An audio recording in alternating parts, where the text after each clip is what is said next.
Something felt wrong in my own house, so I faked a vacation. While watching from across the street, my elderly neighbor approached and whispered, "Stay awake until midnight. You need to see this." When the clock struck 12, I couldn't believe what I saw. Where are you watching from today? Drop your location in the comments below and hit that like and subscribe button. Let me back up and tell you how a 62-year-old widow ended up spying on her own home like some kind of discount private investigator. 3 weeks ago, I started noticing things, little things that made my skin crawl, though I couldn't put my finger on why. It began with the coffee. I've been drinking the same brand for 15 years, Folgers Classic Roast. Nothing fancy, but suddenly it tasted different, bitter in a way that made my stomach turn. Maybe they changed the formula, I told myself, because what else could it be? Then came the headaches. Every afternoon, like clockwork, this pounding behind my eyes that made me want to crawl into bed and stay there. My doctor said it was probably stress from losing my husband Robert 8 months ago. "Grief affects everyone differently, Sarah," she said, with that sympathetic voice medical professionals perfect after decades of delivering bad news. But the strangest thing was how my children suddenly became so attentive. Jake, my 35-year-old son who usually called me twice a year, Christmas and my birthday, started showing up every few days with groceries I didn't need. "Just checking on you, Mom," he'd say, unpacking organic vegetables I'd never buy and premium steaks that cost more than my electric bill. Emma, my 32-year-old daughter, began staying overnight twice a week. "I worry about you being alone in this big house," she explained, though she'd never worried about it before Robert died. She'd arrive with her overnight bag and that fake cheerful voice she uses when she wants something. The attention felt wrong. Not loving daughter and son wrong, but vulture circling wounded prey wrong. Last Tuesday, I decided to test my suspicions. I announced over dinner, a dinner Emma had insisted on cooking, that I was thinking of taking a cruise to Alaska. You know, get out of the house, see some sights, clear my head. The reaction was immediate and telling. Emma dropped her fork. Jake's face went through about 5 different expressions before settling on forced enthusiasm. "A cruise? Mom, are you sure you're ready for that kind of trip? It's been such a difficult year." "I think it sounds wonderful," Emma chimed in quickly, shooting Jake a look I pretended not to catch. "When were you thinking of going?" "Next week. There's a last-minute deal, leaves from Seattle." They exchanged another glance. These two, who couldn't agree on pizza toppings, suddenly seemed to be having an entire conversation without words. "We could drive you to the airport," Jake offered. "Help you get settled." That night, lying in bed, I made a decision that would have sounded crazy to anyone else, but made perfect sense to me. I was going to fake this vacation and see what my loving children did while they thought I was gone. The next morning, I called my neighbor Mrs. Patterson and asked her a favor that required some explaining. "I need you to watch my house while I'm supposedly on vacation, but I'll actually be staying at the Comfort Inn on Riverside Drive."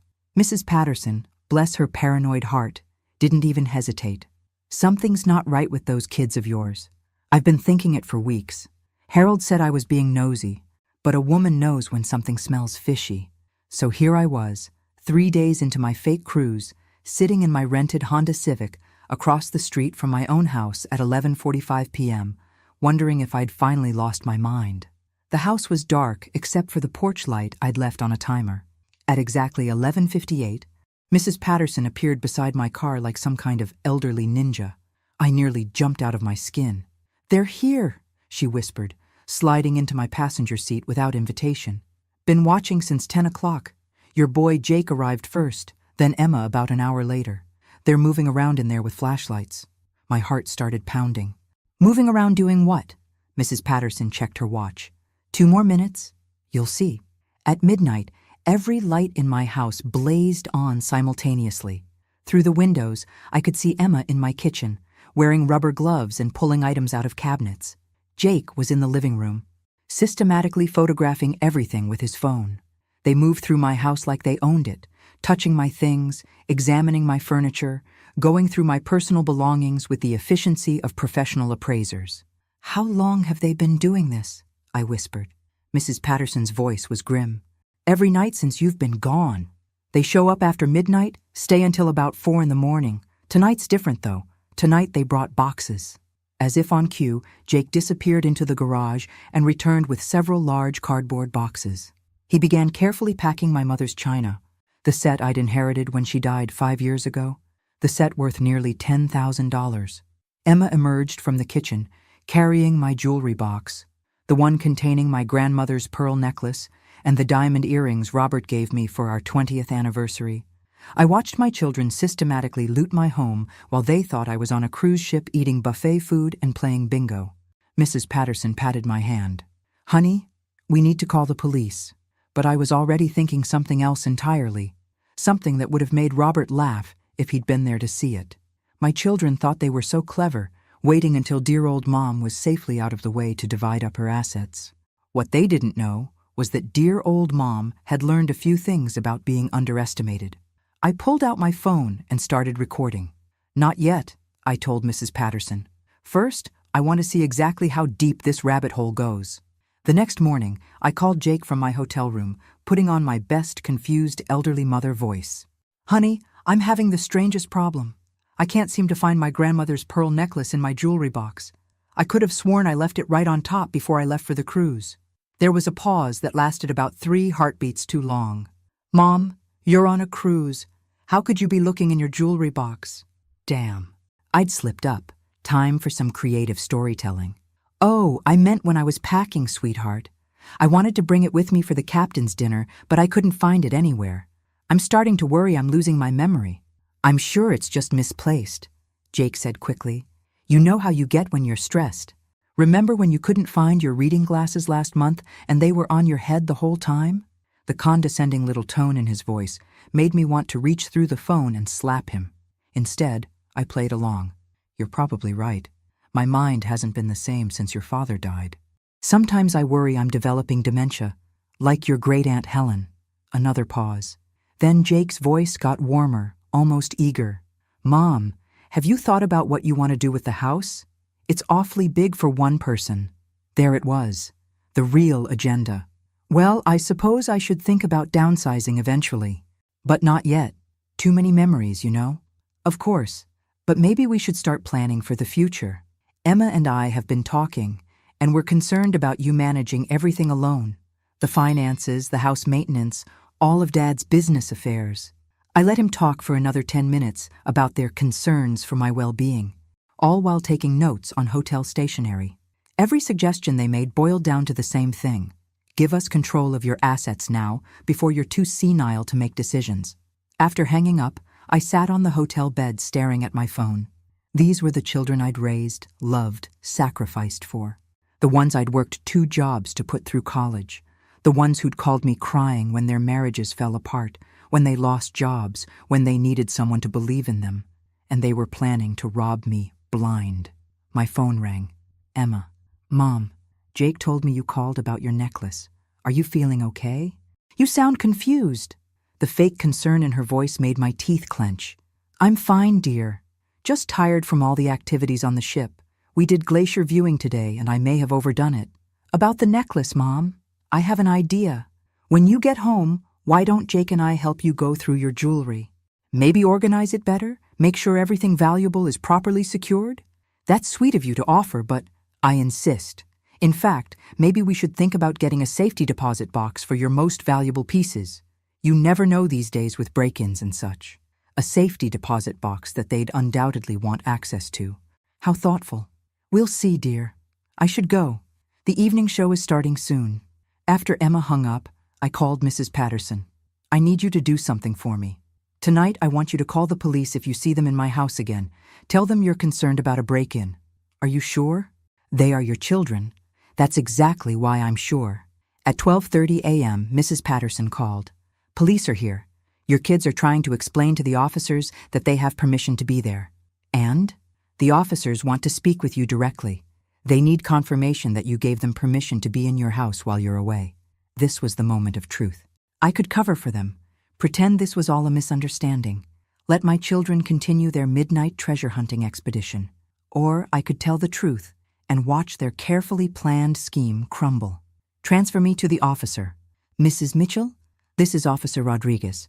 We have 2 individuals in your home who claim to be your children and say they have permission to be here while you're on vacation.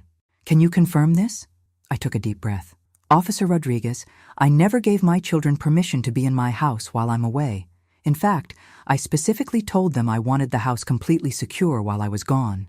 The silence that followed was beautiful. Ma'am, would you like us to arrest them for breaking and entering? Part of me wanted to say yes immediately, but a bigger part of me wanted to understand the full scope of what they'd been planning. Officer Rodriguez, is it possible to ban them from the property without filing charges tonight? I'd like to speak with them when I return from my trip. We can issue a no trespass order. They won't be allowed on your property until you return and decide how you want to handle this. Perfect. 30 minutes later, Mrs. Patterson called back, cackling like a witch who'd just hexed her worst enemy. You should have seen their faces when the police told them they couldn't come back. Emma started crying and saying it was all a misunderstanding. Jake tried to argue with the officers about family rights and property access. What happened to the boxes? Confiscated as evidence, along with photos of everything they'd already taken. Honey, they had lists. Actual written lists of your belongings with estimated values next to each item. I hung up and stared at my reflection in the hotel bathroom mirror. The woman looking back at me had the same gray hair, the same wrinkles around her eyes, the same face that Jake and Emma apparently thought belonged to someone too stupid to notice when she was being robbed. But something in her expression had changed. There was a sharpness there that hadn't existed a week ago. A coldness that reminded me of my mother when she'd caught me lying about breaking her favorite vase. My children thought they were dealing with a grieving widow who'd lost her edge. What they were actually dealing with was a woman who'd spent 40 years managing a household budget, organizing charity fundraisers, and keeping track of every detail of a family's complex life. If they wanted to play games with someone's intelligence, they'd picked the wrong opponent. I had 4 more days of fake vacation to plan my next move, and my children had no idea what was coming. I checked out of the hotel early and drove to the city courthouse. If Jake and Emma wanted to play hardball with their mother's assets, they were about to learn I'd been married to a lawyer for 37 years and had picked up a few things along the way. I need to speak with someone about estate planning and asset protection, I told the clerk at the legal aid office. Specifically, protection from family members. The attorney they assigned me was a sharp-eyed woman named Patricia Collins, who reminded me of my daughter if Emma had possessed actual integrity. Patricia listened without interruption as I explained the situation, occasionally taking notes on a yellow legal pad. Mrs. Mitchell, what you're describing is unfortunately common. Adult children who view their aging parents as obstacles to inheritance rather than people deserving of respect and care. The police have evidence of them removing items from my home without permission. What are my options? Patricia set down her pen. Several. You could file criminal charges for theft and breaking and entering. You could pursue civil action for recovery of stolen property. But given what you've told me, I think your best strategy is prevention rather than punishment. She pulled out a thick folder. We're going to make it legally impossible for your children to access your assets, even if something happens to your health or mental capacity. Living trust, durable power of attorney assigned to a neutral party, explicit instructions about your estate that can't be contested. 2 hours later, I walked out of the courthouse with a plan that would have impressed Robert. By the time Patricia finished restructuring my legal affairs, Jake and Emma would have as much access to my money as they did to the crown jewels. Next stop, the bank. Mrs. Mitchell, it's good to see you, said Marcus Webb, my longtime financial advisor. How can I help you today? I want to move all of my assets to accounts that require multiple forms of identification and verification for any access. I also want to establish new beneficiaries for everything. Marcus raised an eyebrow, but didn't question my request. After 30 years of managing my family's finances, he knew better than to argue with me when I'd made up my mind about something. New beneficiaries? I handed him a list I'd written on hotel stationery. My grandchildren's education funds will go directly to them when they turn 18. The house goes to St. Mary's Children's Hospital. The rest gets divided between 3 charities I've chosen. And your children? My children get $1 each, with a note explaining that this represents the exact value of the respect and loyalty they showed their mother. Marcus tried to keep his expression neutral, but I caught the slight twitch at the corner of his mouth. Very well. These changes will take a few days to process, but everything will be ironclad by the end of the week. That evening, I called Jake from the hotel. "Honey, I heard the most disturbing thing from Mrs. Patterson. She said the police were at our house last night." Jake's voice was tight. "Mom, there was a misunderstanding. A neighbor called about suspicious activity, but Emma and I were just checking on the house like you asked us to." "I never asked you to check on the house, Jake. I specifically said I wanted it left alone while I was gone. You must have forgotten. You've been having those memory issues." The gaslighting was beautiful in its audacity. They weren't just stealing from me, they were trying to convince me I was losing my mind. "Memory issues? Mom, you called yesterday asking about your grandmother's necklace, but you were supposedly looking for it while you were on a cruise ship. That doesn't make sense." I let the silence stretch until it became uncomfortable. "Jake, are you suggesting I'm developing dementia?" "I'm suggesting you're under a lot of stress and maybe not thinking clearly.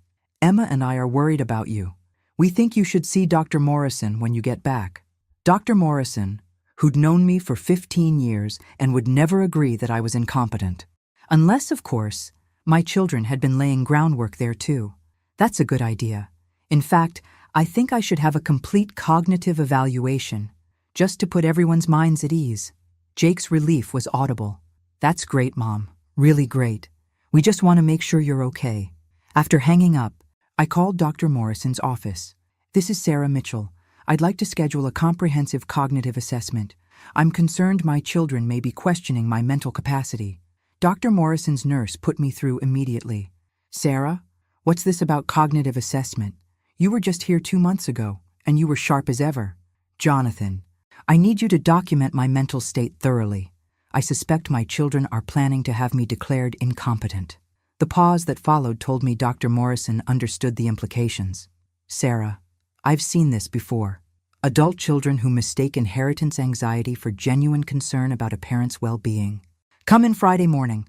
I'll run every test in the book and document everything." Friday couldn't come fast enough. I drove home Thursday night, my fake cruise officially over. The house felt different when I walked in, violated somehow. Knowing that Jake and Emma had been creeping through my rooms, touching my belongings, making lists of what they wanted to steal, made every surface feel contaminated. I found the lists Mrs. Patterson had mentioned, carelessly left on my kitchen counter. Emma's handwriting detailed my jewelry collection with estimated values. Jake's list covered electronics, artwork, and collectibles. At the bottom of his list, in his distinctive scrawl, was a note that made my blood freeze. "Doctor appointment. Ask about memory issues, confusion, possible dementia signs." They hadn't been planning to wait for me to die naturally. They'd been planning to have me declared incompetent and take control of everything while I was still alive to watch them do it. My phone rang at exactly 7 a.m. Friday morning. Emma. "Mom, you're back. How was the cruise?" "Wonderful, dear. Very relaxing, though I did have some strange conversations with you and Jake while I was away." "Strange how?" "Well, you both seemed convinced I was having memory problems. I don't remember telling you I was experiencing any confusion or mental difficulties." Emma's laugh sounded forced.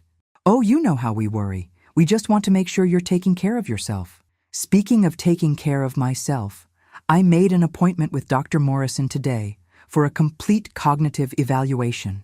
You know, to put everyone's minds at ease about my mental state.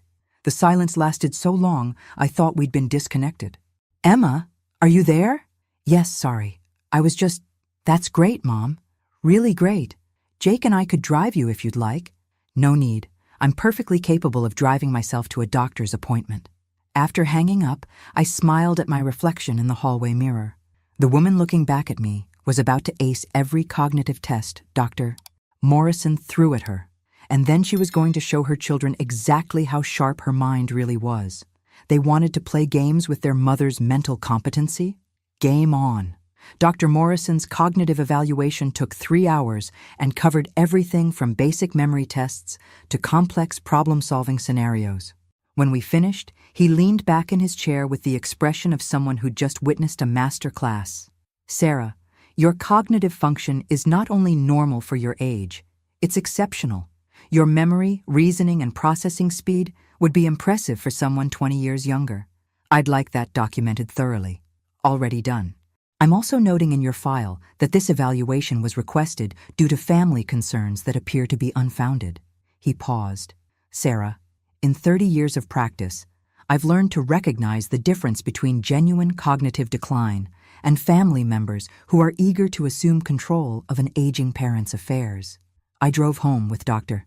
Morrison's comprehensive report on the passenger seat, feeling like I was carrying ammunition for a war I was finally ready to fight. That evening, Jake and Emma arrived together for what they called a family meeting. They settled into my living room with the air of people who'd rehearsed this conversation. "Mom," Emma began, "we need to talk about your living situation." "What about it?" Jake leaned forward, using what I recognized as his boardroom voice. "This house is too big for you. The maintenance, the expenses, the isolation. It's not healthy for a woman your age. I'm 62, not 92. But you're alone now," Emma added. "And after Dad's death, well, we've noticed some changes." "What kind of changes?" They exchanged one of their looks. Jake cleared his throat. "Memory issues, confusion, difficulty managing basic tasks." I let them build their case, listening as they constructed a narrative about my declining mental state.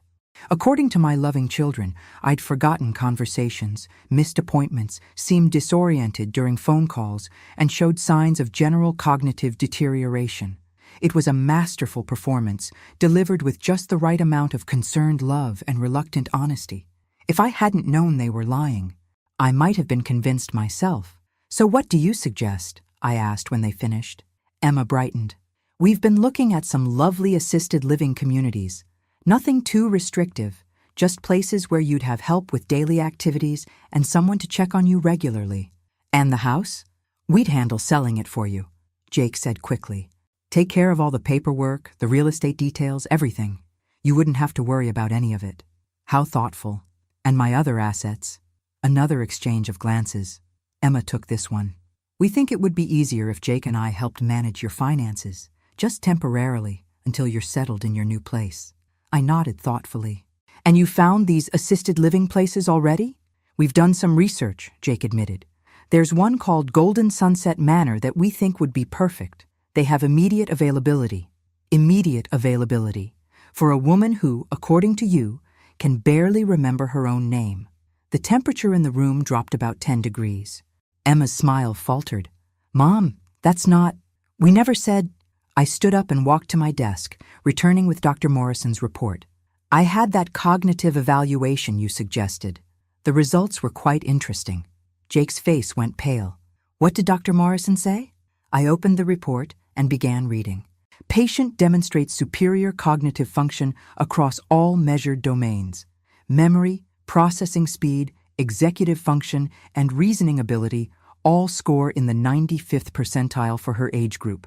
No evidence of dementia, mild cognitive impairment, or any other condition affecting mental capacity."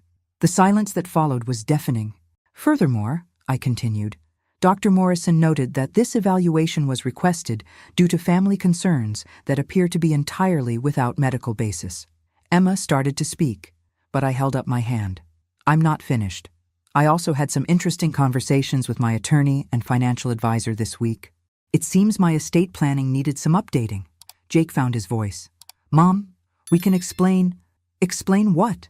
"How you've been breaking into my house every night for a week.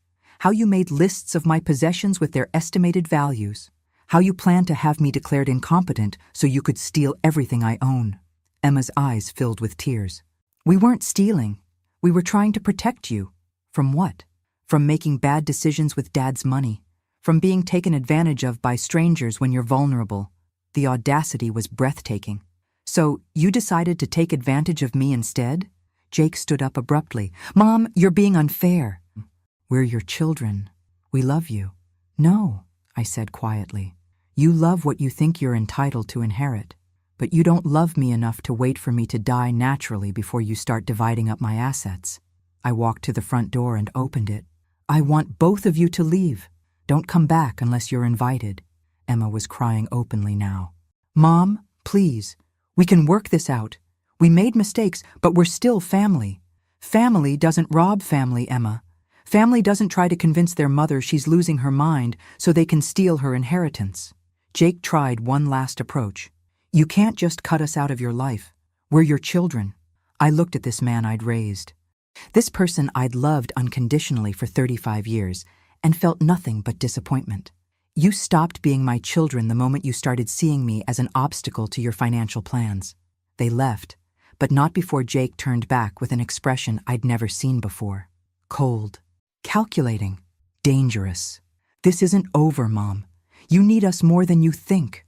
After they drove away, I sat in my empty living room and thought about the conversation. They'd shown me exactly who they really were when they thought I was powerless to stop them. The question was, what were they going to do now that their original plan had failed? My phone rang at midnight. Unknown number. Mrs. Mitchell, this is Officer Rodriguez. We've had a report of suspicious activity at your address. Someone called in saying they were concerned about an elderly woman living alone who might be in distress. I looked out my bedroom window and saw Jake's car parked 3 houses down. Officer Rodriguez, I'm fine, but I think my son is calling in false welfare checks to harass me. We'll need to do a wellness check since the call was made, but if this becomes a pattern, we can discuss harassment charges. 15 minutes later, 2 police officers confirmed I was alive and well. After they left, I watched Jake's car drive away and realized something important. The gloves were officially off. If my children wanted to escalate this conflict, I was ready to show them exactly what a sharp, 62-year-old woman could do when she stopped playing by the rules of parental love and started playing by the rules of war. The harassment campaign began in earnest Monday morning.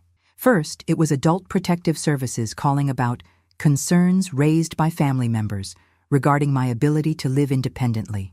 Then the gas company, saying someone had reported a possible gas leak at my address that needed immediate inspection.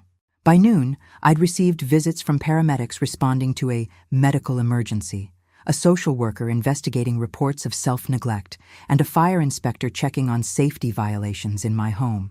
Each caller mentioned that the report had come from concerned family members. Jake and Emma were trying to overwhelm me with bureaucracy, hoping I'd crack under the pressure and agree to their assisted living plan just to make the harassment stop. What they didn't realize was that they were creating a paper trail that would destroy them in court. I documented every false report, every unnecessary visit, every agency that showed up at my door. By Thursday, I had enough evidence to file harassment charges that would keep them busy with lawyers for months. But I wanted more than legal victory. I wanted them to understand exactly how it felt to be betrayed by family. Friday evening, Emma called with her voice thick with fake tears. Mom, I've been thinking about what happened last week. I realize we handled everything wrong. Could we try again? Maybe dinner tomorrow night? Just the 3 of us, like old times? What makes you think I want to have dinner with people who tried to steal my house? Please, one conversation. If you still want us out of your life after that, we'll respect your wishes. The desperation in her voice told me they were running out of options. Whatever they'd planned next required getting me face to face. Fine. Saturday at 6. But this is your only chance to explain yourselves. Saturday afternoon, I called Mrs. Patterson. I need you to do something for me tonight. Record everything that happens at my house from about 5:30 until whenever they leave. You think they're planning something? I think they're planning something stupid. At exactly 6 p.m., Jake and Emma arrived together, both dressed formally, like they were attending a business meeting rather than a family dinner. Emma carried a bottle of wine, an expensive vintage I recognized from Robert's collection. This is lovely, Emma said, setting the wine on my dining room table. Remember this? It's the bottle Dad was saving for your 40th wedding anniversary. The emotional manipulation was beautifully orchestrated. Remind Mom of her dead husband, create a sentimental atmosphere, soften her up for whatever came next. I remember. Robert would have opened it next year. Jake uncorked the wine with practiced efficiency.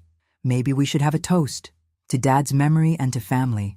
I watched him pour 3 glasses, noticing how he made sure mine came from a specific part of the bottle, how he positioned my glass carefully in front of my place setting, how he and Emma exchanged a meaningful look when he finished pouring. To family, I said, raising my glass, but not drinking. They both drank immediately.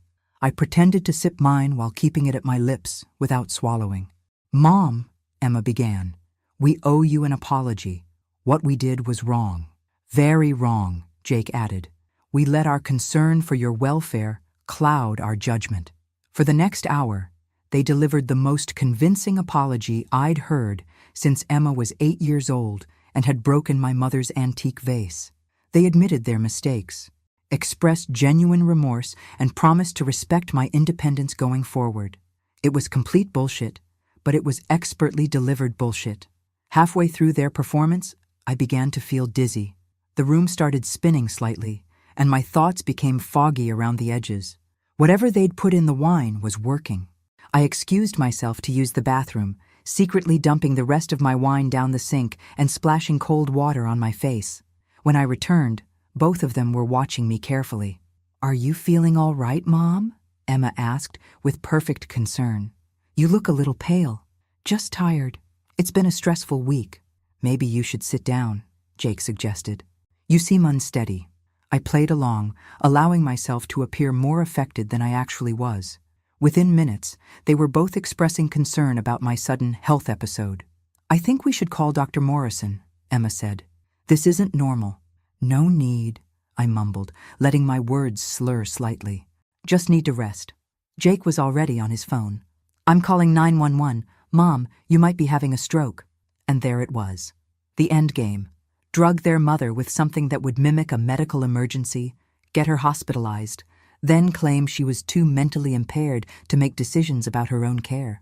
While she was sedated and vulnerable, they'd swoop in with legal documents giving them control of her assets. It was actually brilliant in a sociopathic way. The ambulance arrived within 10 minutes. As the paramedics checked my vital signs and asked questions, Jake and Emma played the roles of concerned children perfectly. They provided detailed accounts of my symptoms and mentioned their ongoing concerns about my mental state. "She's been having memory problems," Emma explained to the lead paramedic. "We've been trying to get her to see specialists, but she's been resistant."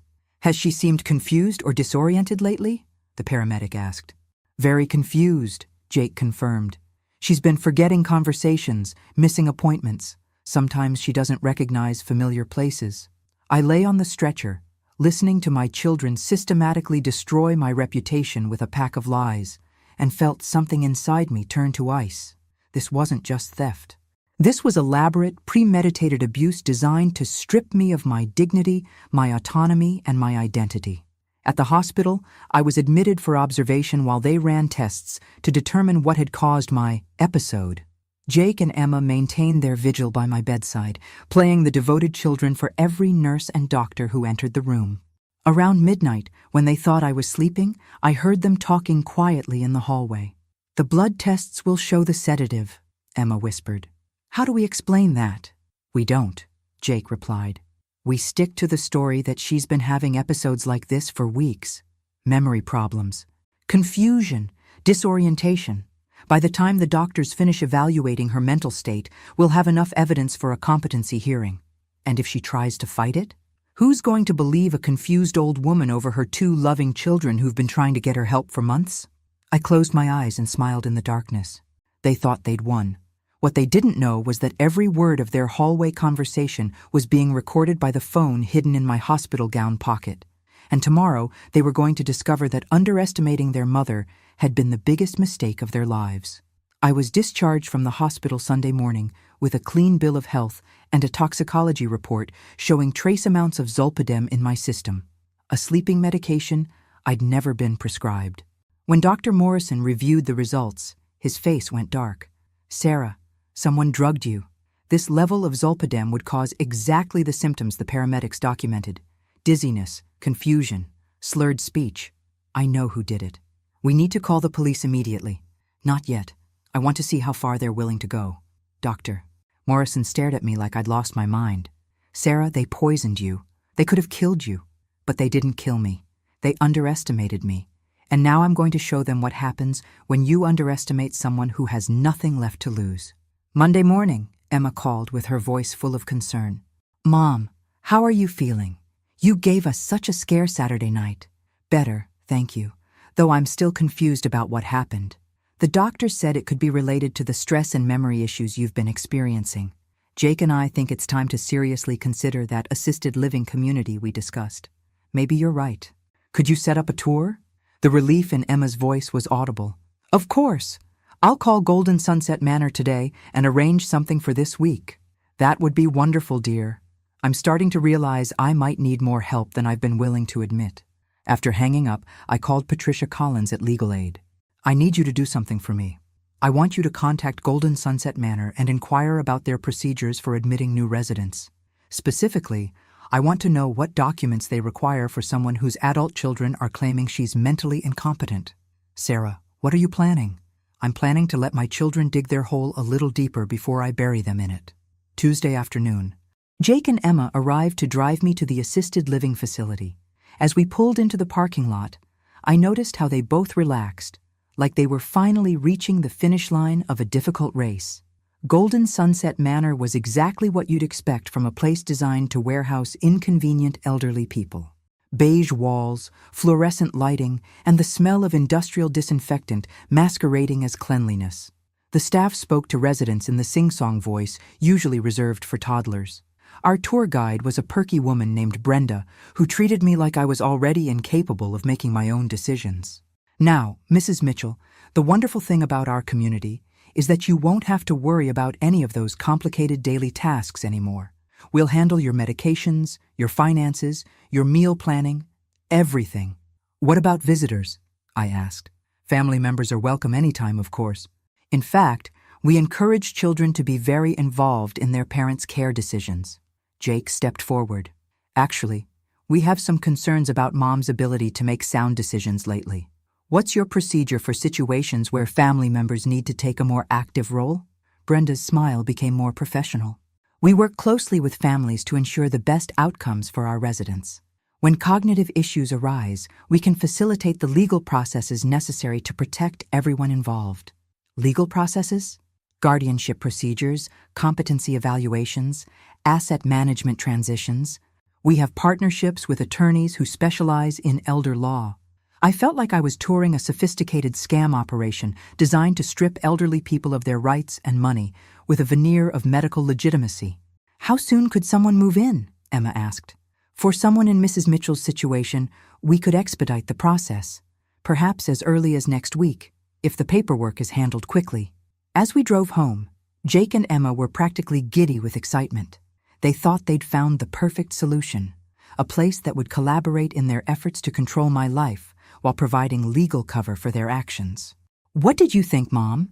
Emma asked. It seemed very thorough, I said carefully, though I'm still not sure I'm ready to give up my independence. Sometimes what we want and what we need are different things, Jake replied. Emma and I just want what's best for you. That evening, I called my granddaughter Sophie. At 8 years old, she was too young to understand the adult drama surrounding her, but old enough to repeat conversations she'd overheard. Hi, Grandma. Mommy said you might be moving to a new house. Did she? What else did Mommy say? She told Daddy that you're sick and don't remember things anymore, and that she and Uncle Jake are going to take care of your money so bad people don't steal it. Out of the mouths of babes. Sophie, have you noticed Mommy and Uncle Jake acting differently lately? They have lots of meetings now. Important grown-up meetings where they whisper and look at papers. Mommy says they're planning something special for you.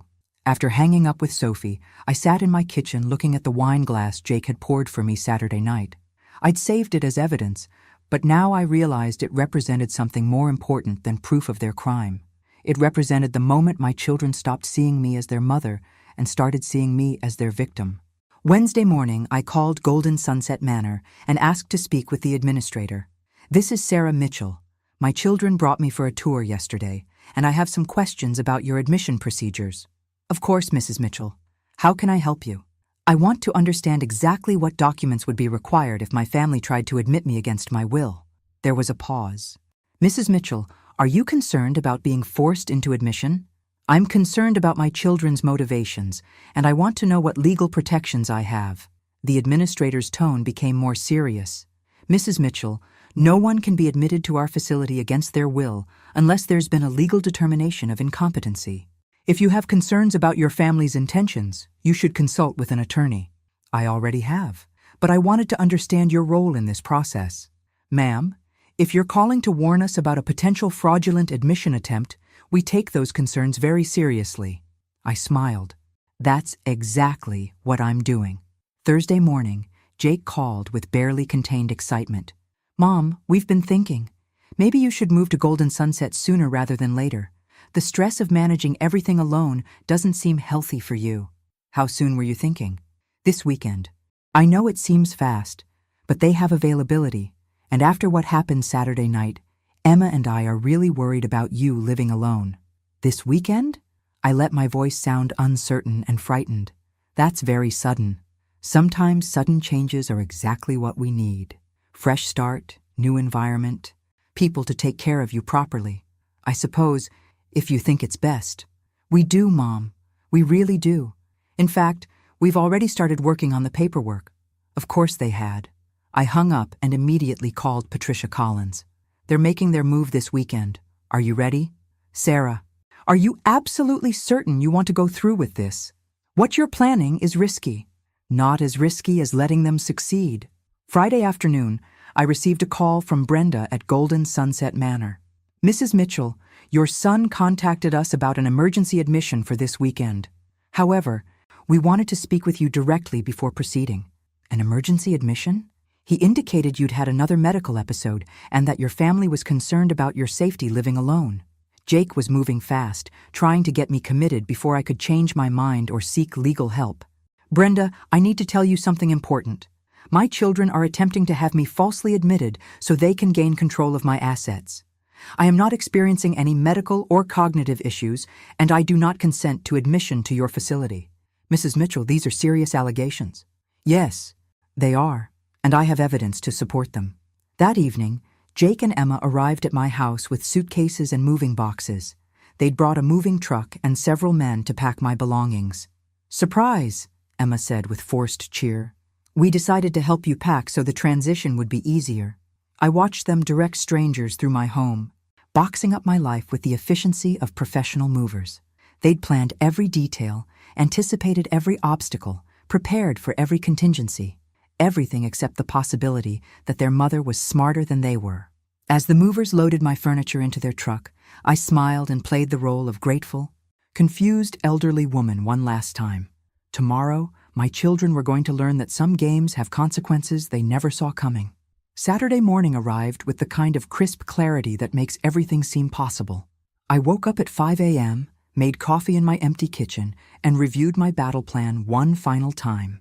At 8 a.m., Jake and Emma arrived with a van and 2 orderlies from Golden Sunset Manor. They'd brought official-looking paperwork and medical transport equipment, clearly intending to make this look like a legitimate medical necessity rather than kidnapping. Good morning, Mom, Emma said with that bright, fake cheerfulness she'd perfected over the past few weeks. Ready for your big moving day? I suppose so, though I'm still nervous about all this. Jake hugged me with what felt like genuine affection. For a moment, I almost remembered the little boy who used to climb into my lap when he had nightmares. Then I remembered the drugged wine and the stolen jewelry, and my heart hardened again. Everything's going to be perfect, Mom. You'll see.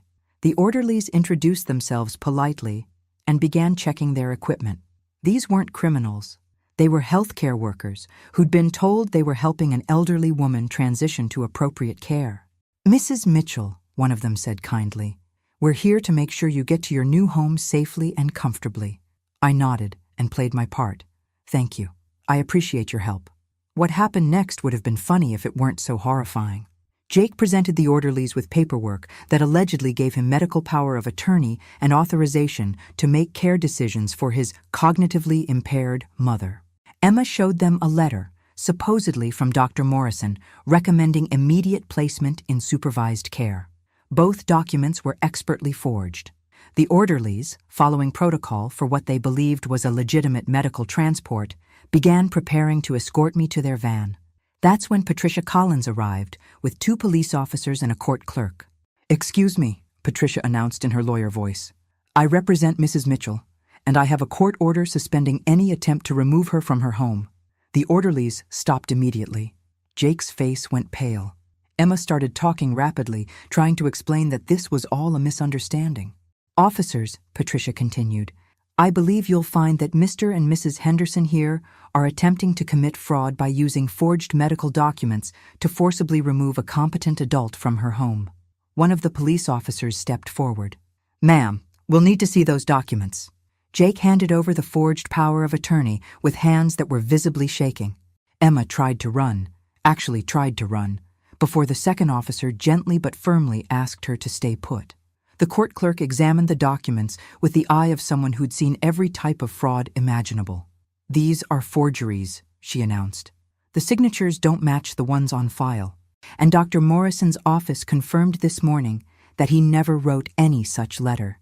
I watched my children's carefully constructed plan crumble in real time. The orderlies, realizing they'd been duped, immediately distanced themselves from the situation. The paperwork was confiscated as evidence, and Jake and Emma found themselves under arrest for fraud, forgery, and attempted kidnapping. But I wasn't finished yet. Officers, I said calmly, there's something else you should know. I have recordings of my children discussing their plan to drug me and steal my assets. I pulled out my phone and played the hospital hallway conversation I'd recorded. Jake and Emma's voices filled my living room, discussing how they'd planned to destroy my reputation and take control of my finances. The second arrest was for elder abuse and conspiracy. As they loaded my children into police cars, Emma turned to me with tears streaming down her face. Mom, please. We're your family. You can't do this to us. I looked at this woman I'd raised, this person I'd loved unconditionally for 32 years, and felt nothing but disappointment. You stopped being my family the moment you decided I was worth more to you dead than alive. Jake said nothing. He just stared at me with an expression I couldn't read. Part shock, part hatred, part something that might have been respect. After they drove away, I stood in my empty house surrounded by evidence of my children's betrayal and felt something I hadn't expected. Relief. The orderlies apologized profusely before leaving. The court clerk assured me that charges would be filed within the week. Patricia Collins packed up her legal documents with the satisfaction of someone who just won a difficult case. But I wasn't done yet. That afternoon, I called my granddaughter Sophie. Hi, sweetheart. I wanted to let you know that Mommy and Daddy might be away for a while. They had to go handle some important grown-up business. Are you still sick? Grandma? No, baby. I was never sick. Some people made a mistake about that. But everything's okay now. Can I still come visit you? Of course. In fact, I was thinking we could have a sleepover next weekend. Just you and me. After hanging up with Sophie, I walked through my house, my empty, quiet, peaceful house, and started making plans. My children had tried to steal my life. Instead, they'd given me something more valuable, the absolute certainty that I was stronger than I'd ever imagined. The old Sarah Mitchell would have forgiven them, would have made excuses for their behavior, would have prioritized family harmony over justice. But the old Sarah Mitchell was gone, replaced by someone who understood that sometimes the people you love most are the ones most capable of destroying you, and sometimes the only way to save yourself is to fight back with everything you have. Monday morning brought phone calls that made me smile over my coffee. The first was from Golden Sunset Manor's administrator, calling to apologize for their facility's involvement in what they now understood was an attempted fraud. The second was from Dr. Morrison, furious that someone had forged his signature and letterhead. The third was from Marcus Webb at the bank, confirming that all my assets were secure and that the new legal protections were in place. The fourth call was from Jake and Emma's attorney. Mrs. Mitchell, this is David Harrison. I represent your son and daughter regarding the charges filed this weekend. How can I help you? Mr. Harrison? My clients would like to meet with you to discuss a resolution to this situation. I almost laughed. Even now, facing fraud and elder abuse charges, they thought they could negotiate their way out of the consequences. What kind of resolution? They're prepared to make restitution for any property that was removed from your home without permission. They're also willing to seek counseling for family communication issues. As if trying to drug their mother and steal her house was a simple misunderstanding.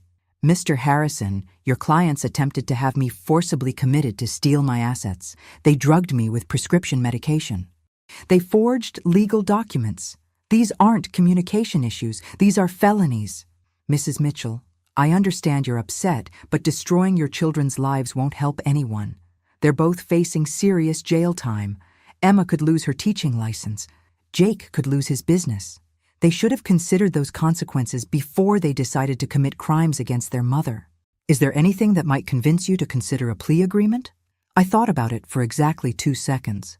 Mr. Harrison, the only thing that would convince me to show my children mercy is if they could explain why they thought I deserved what they did to me. I don't understand. Neither do I. And until I do, I have no interest in plea agreements. Tuesday afternoon, Patricia Collins called with news I'd been expecting. Sarah, Jake, and Emma want to see you. They're asking for a meeting at the county jail. Both of them? Together.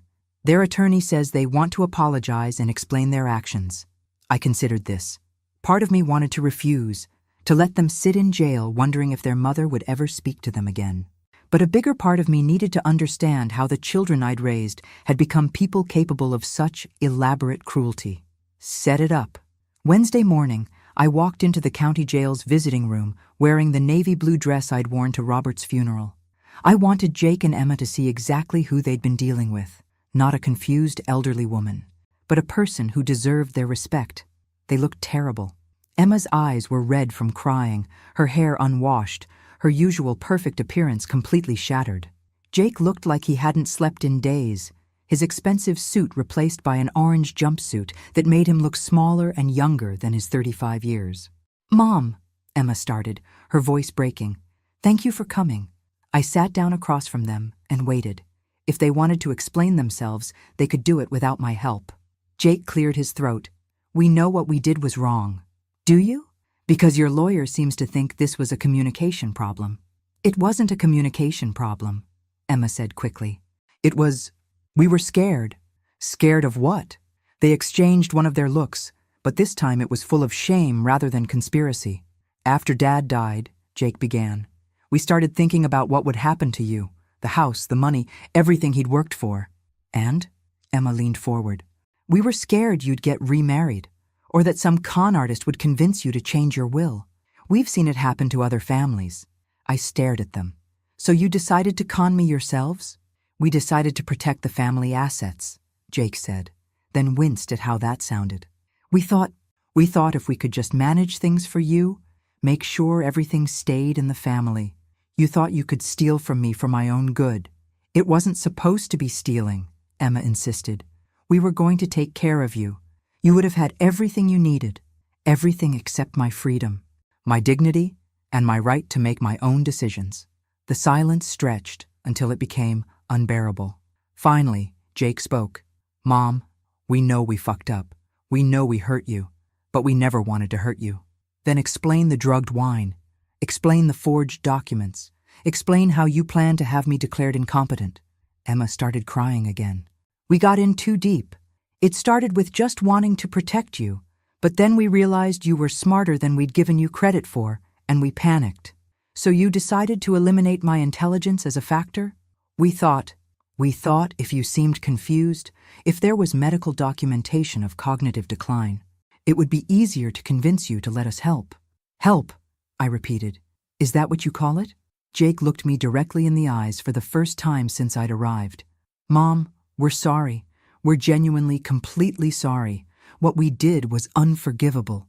"Yes, it was. But we're still your children, and you're still our mother. There has to be some way to fix this." I looked at these 2 people I'd raised, these adults who'd somehow convinced themselves that betraying their mother was an act of love, and felt a sadness so deep it made my chest hurt. "Jake, Emma, I need you to understand something. The mother you're talking to right now, the one who raised you and loved you and sacrificed for you, she died the night you drugged her wine. The woman sitting across from you now is someone different, someone harder, someone who's learned that sometimes the people you trust most are the ones most willing to destroy you." Emma reached across the table like she wanted to touch my hand, then pulled back. "We can rebuild.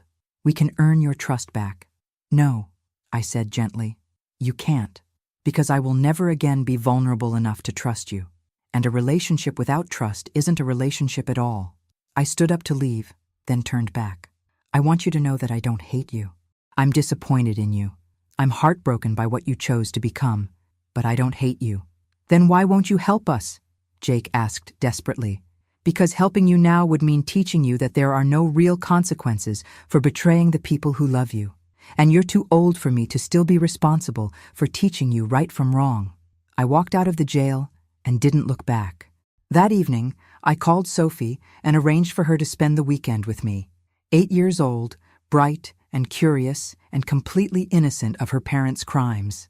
Grandma, when are Mommy and Daddy coming home? I don't know, sweetheart, but I want you to know that whatever happens, you'll always have me. Are you going to take care of me now? I looked at this little girl who carried my genes and my hopes for the future, and realized that maybe my children's betrayal had given me something valuable after all. A chance to raise someone the right way, someone who would understand that love doesn't justify betrayal, that family means protection rather than exploitation, and that sometimes the strongest thing you can do is walk away from people who refuse to treat you with respect.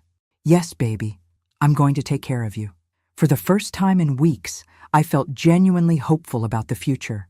3 months later, I was sitting in my lawyer's office reviewing the final settlement when Patricia Collins handed me a document that made me smile. Sarah, this is the restitution agreement. Jake and Emma have agreed to pay back every penny they took or attempted to take, plus damages for emotional distress and legal fees. The amount was substantial, enough to ensure my grandchildren's college educations and leave a meaningful inheritance to the charities I'd chosen. Money that Jake and Emma would now have to earn rather than inherit. They're also both pleading guilty to the fraud charges, Patricia continued. Jake will serve 18 months. Emma will serve 12 months and lose her teaching license for 5 years. I felt no satisfaction in their punishment, only a deep sadness that it had come to this. There's something else, Patricia said, pulling out another folder. Emma's ex-husband, Tom, has filed for full custody of the children. With Emma's criminal conviction and Jake's involvement, he's likely to get it. This was the part that kept me awake at night. Sophie and Ben, innocent victims of their parents' greed, caught in the middle of a situation they couldn't understand. Tom has asked if you'd be willing to serve as a character witness. He also wanted to know if you'd consider being part of the children's lives going forward. I thought about this carefully. Tom had always been a good father, and his divorce from Emma had been more about her controlling behavior than any major character flaws on his part. Set up a meeting. I want to talk to him about what's best for Sophie and Ben. That afternoon, I met Tom at a coffee shop near his office. He looked exhausted, like someone who'd been fighting battles on multiple fronts. Sarah, thank you for meeting with me. I know this whole situation has been hell for you. How are the children handling it? As well as can be expected. They know their mom and Uncle Jake are in trouble, but I've tried to keep the details age-appropriate. What do you need from me? Tom pulled out a folder with custody documents. Emma's trying to fight the custody change. She's claiming that removing the children from their grandmother's influence would be harmful to their well-being. The irony was breathtaking. Emma wanted to use her relationship with me to keep her children, even after she'd tried to destroy my life. What's your position on my relationship with Sophie and Ben? I want them to know their grandmother. You've always been good to them, and they adore you. But I also want them to understand that actions have consequences, even when family members make bad choices. I studied Tom's face, looking for hidden agendas or manipulation. I found none, just a father trying to protect his children from the chaos their mother had created. Tom, I'll testify that you're a good father, and that the children would be better off in your custody. But I want to be clear about something. If you try to use me as a weapon against Emma or restrict my access to my grandchildren for any reason other than their well-being, this support stops immediately. Understood. And Sarah, I'm sorry about what Jake and Emma did to you. It was wrong and it was stupid, and they're going to regret it for the rest of their lives. They already do.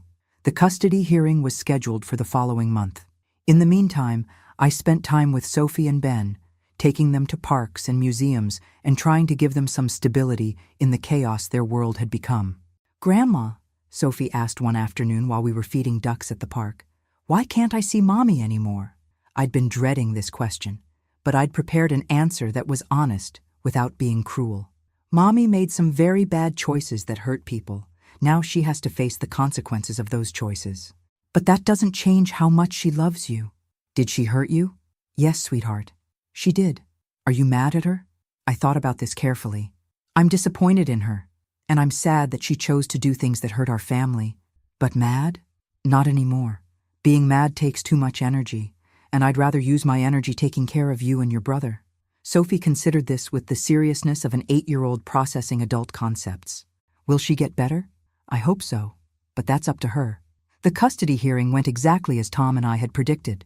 Emma's attorney tried to argue that separating the children from their extended family would cause additional trauma, but the judge wasn't impressed by the woman who'd tried to defraud her own mother, claiming to prioritize family relationships.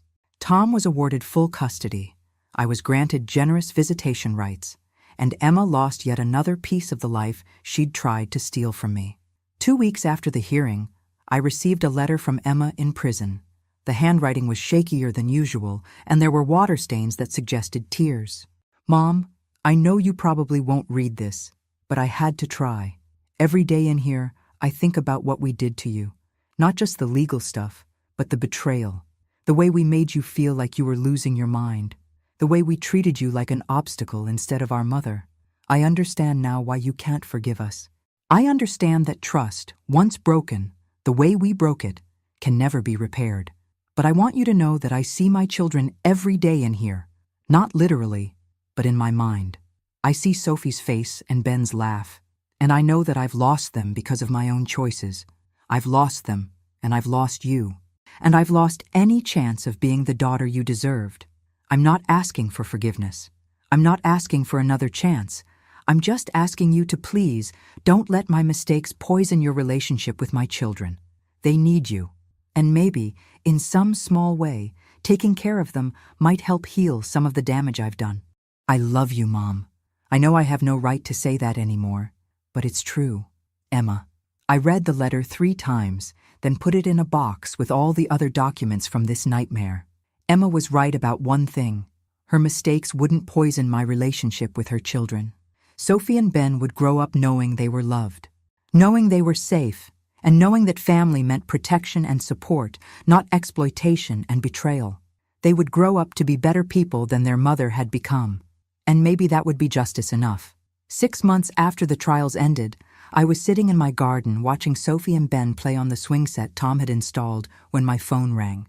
Unknown number. "Mrs. Mitchell, this is Jennifer Walsh from Channel 7 News. I'm working on a story about elder abuse and financial crimes against seniors. Would you be willing to share your experience?" I'd been expecting this call. In a city this size, the story of a mother who'd outsmarted her children's elaborate fraud scheme had been circulating through various networks for months. "Ms. Walsh, what kind of story are you planning?" "A segment on how seniors can protect themselves from financial abuse, especially abuse by family members. Your case is particularly interesting because you not only recognized what was happening, but you actively fought back." I thought about this. How many other elderly people were being manipulated by adult children who saw them as obstacles to inheritance rather than human beings deserving of respect? I'll consider it, but I want editorial control over how my story is presented. Of course. Would you be free to meet this week? 3 days later, I sat in my living room across from Jennifer Walsh and her camera crew, wearing the same navy dress I'd worn to the jail meeting with Jake and Emma. I wanted to look like exactly what I was, a competent, intelligent woman who refused to be anyone's victim. "Mrs. Mitchell, can you tell us what first made you suspicious of your children's behavior?" "The attention," I said simply. Adult children who suddenly become very interested in their elderly parents' daily activities, finances, and living situation should be a red flag, especially when that attention comes with suggestions that the parent can no longer manage their own affairs. What would you tell other seniors who might be experiencing something similar? I looked directly into the camera. Trust your instincts. If something feels wrong, it probably is wrong. Don't let anyone convince you that your concerns are symptoms of aging or confusion. And most importantly, don't assume that family members are acting in your best interests just because they're family. Your children claimed they were trying to protect you. How do you respond to that? Protection doesn't require deception.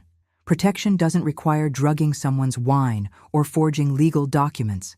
Protection certainly doesn't require attempting to have someone declared mentally incompetent against their will. What advice would you give to adult children who are genuinely concerned about an aging parent's well-being? Have honest conversations. Respect your parents' autonomy, offer help without demanding control, and remember that your parent's money belongs to your parent, not to you. When the interview aired 2 weeks later, I received dozens of phone calls from other seniors who recognized elements of their own situations in my story. Isolation tactics, gaslighting about memory issues, sudden interest in financial affairs, pressure to sign legal documents or make major life changes. I started volunteering with a local organization that provided support to elderly abuse victims. It felt good to use my experience to help others recognize and resist manipulation. One Thursday afternoon, while I was reviewing case files at the community center, Patricia Collins called with news I'd been half expecting. "Sarah, Jake was released on parole yesterday. Emma still has 4 months left on her sentence. Has he tried to contact me? Not directly, but his parole officer says he's asking about the possibility of supervised visits with his children." I thought about this carefully. Sophie and Ben occasionally asked about their uncle, and I'd tried to answer their questions honestly without poisoning their relationship with him. What's Tom's position? Tom's willing to consider supervised visits if Jake completes a court-mandated counseling program and demonstrates genuine remorse for his actions. And Jake's position? He's enrolled in the program. He's also asked his parole officer to convey a message to you. What message? He said to tell you that he understands why you can't forgive him, but he wants you to know that prison taught him the difference between remorse and regret. He's remorseful. I was quiet for a long moment. Patricia, what's the difference between remorse and regret? Regret is wishing you hadn't gotten caught. Remorse is understanding the full impact of your actions on other people and being genuinely sorry for the harm you caused. That evening, I was reading to Sophie before bedtime when she asked a question that caught me off guard. "Grandma, do you miss Mommy and Uncle Jake?" I set down the book and looked at this beautiful little girl who had her mother's eyes but hopefully not her mother's capacity for betrayal. "I miss the people I thought they were," I said carefully. "But I don't miss the people they actually turned out to be. Will they ever get better?" "I hope so. Sweetheart, people can change if they really want to, but they have to do the work themselves." 6 months later, I received another letter from Emma. This one was different, shorter, more honest, less focused on her own pain and more focused on acknowledging mine. "Mom, I've been in therapy for months, trying to understand how I became someone capable of doing what I did to you. I know now that I was never protecting you or the family assets. I was protecting my own sense of entitlement. I felt like I deserved your money because I was your daughter, and I was angry that you might live long enough to spend it on yourself instead of leaving it to me. I can't undo what I did. I can't give you back the trust I destroyed or the peace of mind I stole, but I can promise you that I'm working every day to become someone who would never hurt the people she's supposed to love. I don't expect forgiveness. I don't expect a relationship. I just want you to know that I finally understand what I took from you, and I'm sorry. Emma." I read the letter once, then put it in the box with all the others. That afternoon, I sat in my garden watching my grandchildren play and thought about the conversation I'd had with Mrs. Patterson the night this all began. She told me to trust my instincts, to pay attention when something felt wrong. The best advice I'd ever received. At 63, I'd learned that sometimes the people you love most are the ones most capable of destroying you.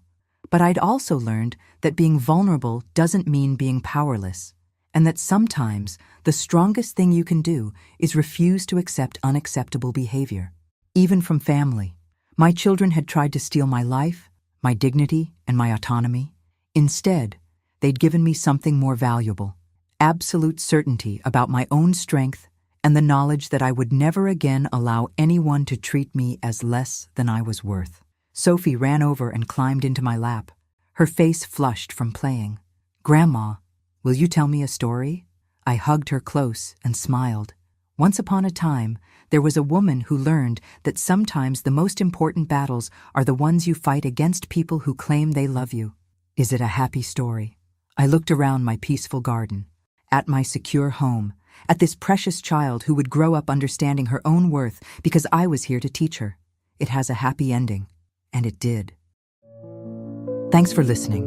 Don't forget to subscribe and feel free to share your story in the comments. Your voice matters.